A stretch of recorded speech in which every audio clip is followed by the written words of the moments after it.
The Lord be with you. A reading from the Holy Gospel according to Mark.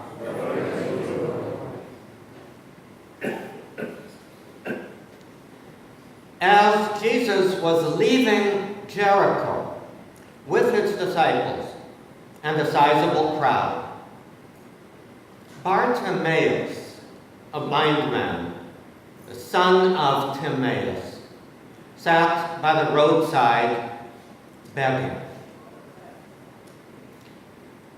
On hearing that it was Jesus of Nazareth, he began to cry out and say, "Jesus, Son of David, have pity on me." And many rebuked him, telling him to be silent. But he kept calling out all the more, "Son of David, have pity on me." Jesus stopped and said, "Call him." So they called the blind man, saying to him, "Take courage, get up, Jesus is calling you." He threw aside his cloak, he sprang up and came to Jesus. Jesus said to him, "What do you want me to do for you?" The blind man replied, "Master, I want to see."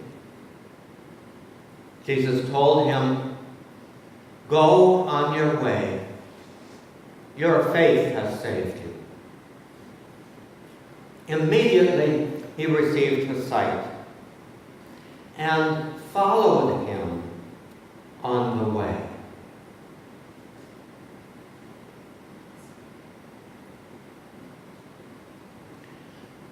The Gospel of the Lord.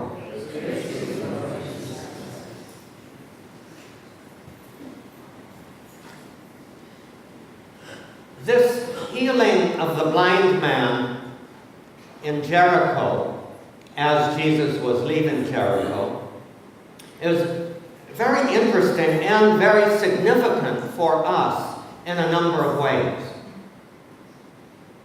One of which is this is the last miracle, the last healing that is recorded in the first three Gospels, what are called the Synoptic Gospels, Matthew, Mark, and Luke. John, as you know, tells things in a very, very different way. Matthew, Mark, and Luke are much more similar.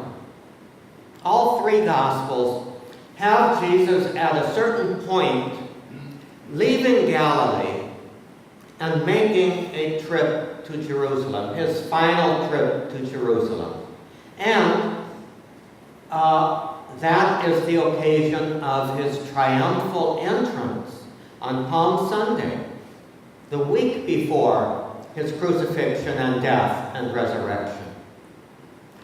Jesus is in Jericho here. He comes down on all three Gospels, down by way of Jericho, which is down near the Dead Sea.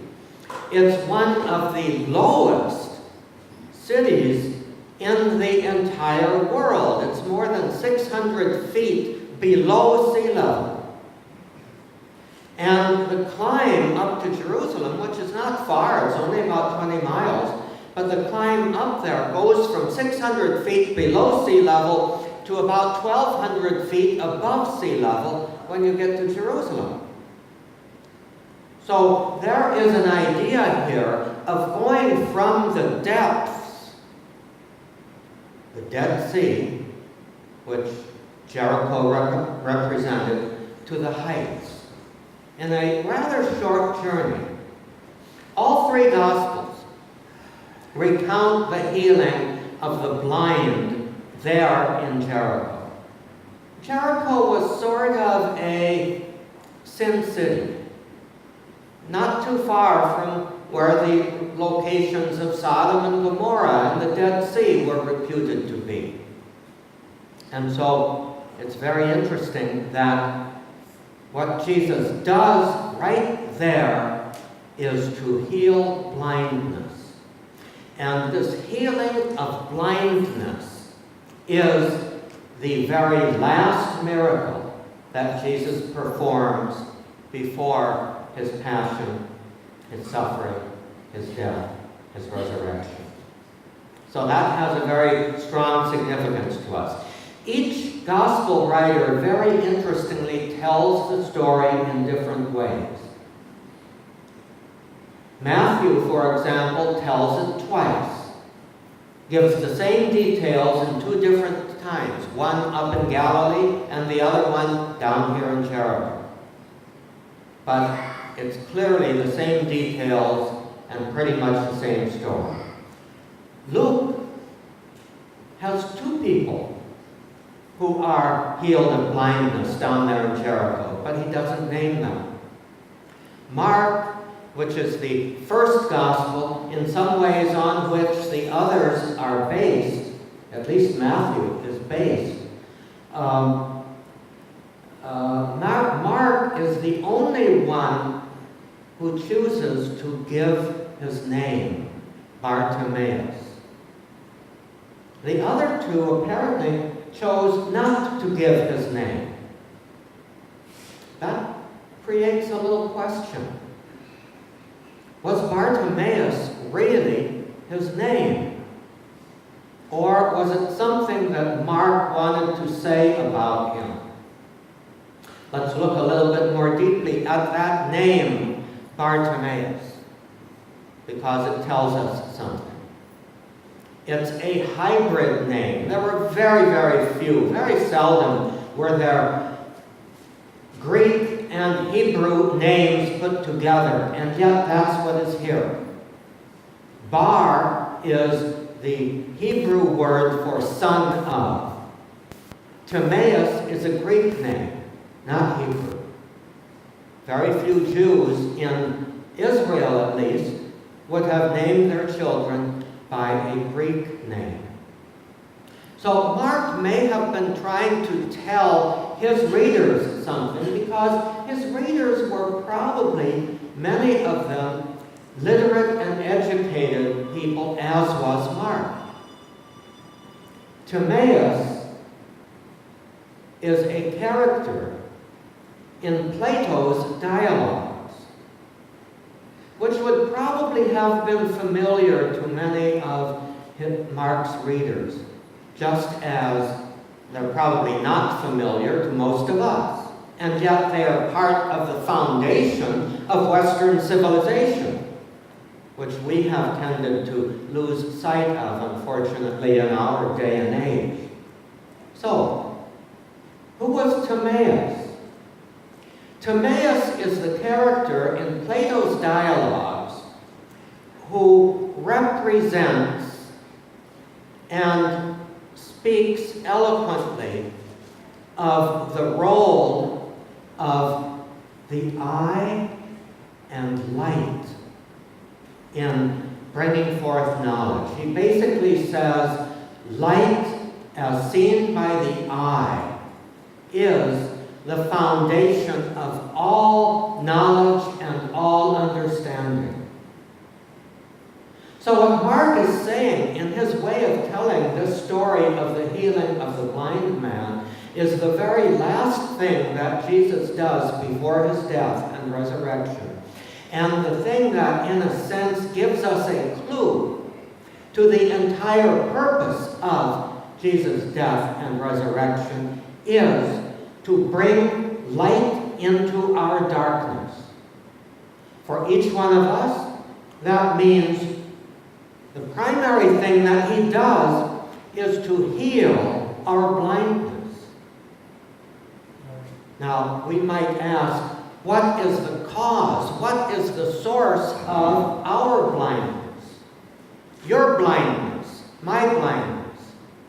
It's the fact that so many of the alluring things that are part of our life blind us to the reality of the God who is behind them.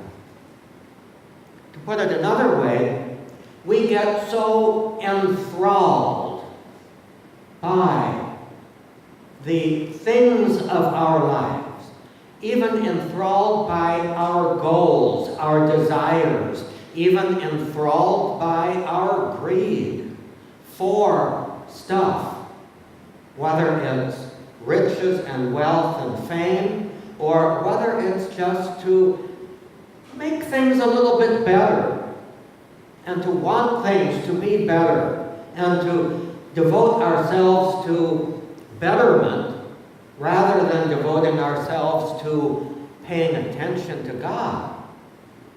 So, Jesus, in his death and resurrection, primarily heals us of that blindness.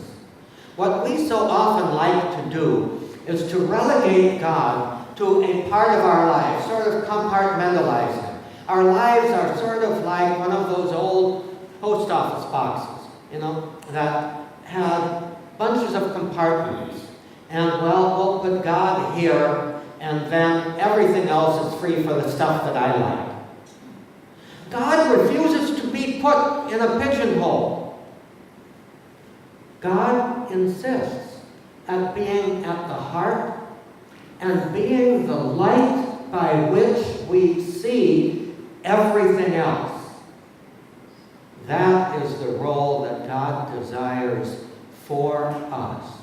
Because God, who made us, knows better than we do what really fulfills us.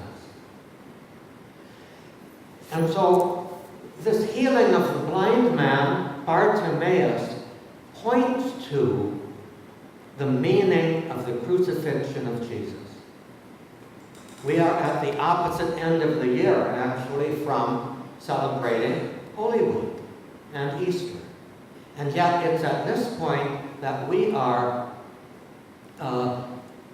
invited again to open our eyes and to contemplate the mystery of his death and resurrection.